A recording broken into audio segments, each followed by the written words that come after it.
So I'm on page 69 now, and once again, this is review. What I just wanted to point out on this page is that we can only see the middle and the inferior nasal concha if we look into just kind of a regular skull. That superior nasal concha is hidden. We also have a nose model, and I'm just going to go over these structures on this nose model and then review it again on the sinus skull. Here we can just see the frontal sinus and the sphenoidal sinus. We can't see the ethmoid sinus or the maxillary sinus on the nose model.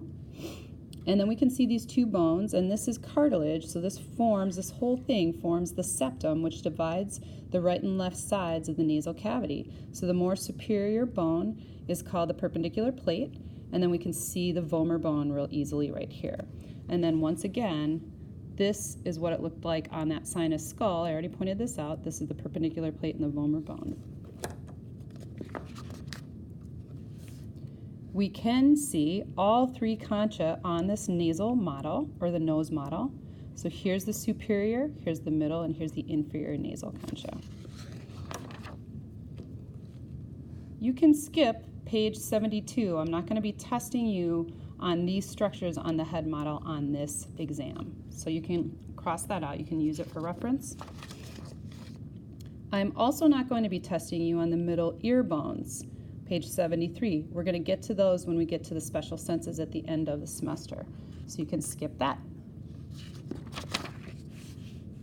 The fetal skull, once again, we have one fetal skull, and something interesting about the fetus is that there are what we call soft spots, and that soft spot has a name. It's called a fontanelle, and you're going to need to learn 4 different fontanelle on the fetal skull. Now, I don't love this picture right here, so I'll go through these so that you know what you're looking at on this picture, and then I'm going to go over them on the actual fetal skull, which is what I would be using in the exam on Thursday. So, just for reference, this is the posterior side. I wrote it on here. This is the anterior side. It's kind of like a weird angle. And right here, all these fontanelles are where 2 or more bones meet, and they're these little soft spots that allow the fetus's head to compress during childbirth and then to grow as their brain grows until they all close. Oh, you'll have to look back in my lecture. I can't remember exactly. They all close at different times, but by 2 years of age, they're all closed. So this one right here, which we can't see real well in this picture, is the sphenoidal fontanelle, or it's also called the anterolateral fontanelle, and that describes where it is. It's kind of anterior and lateral on the skull. Back here, I colored this one in on the picture on the posterior side, and this is called the mastoid or posterolateral fontanelle. I'll show you these on the model here in a second. This is looking at the superior view of the fetal skull. So this is the anterior side, and this is the posterior occiput. This is the occipital bone, this is the frontal bone, and we can't even really, we're mostly seeing the posterior side here. So this occipital bone meets these 2 parietal bones, and right where those 3 meet, that is called the occipital or posterior fontanelle.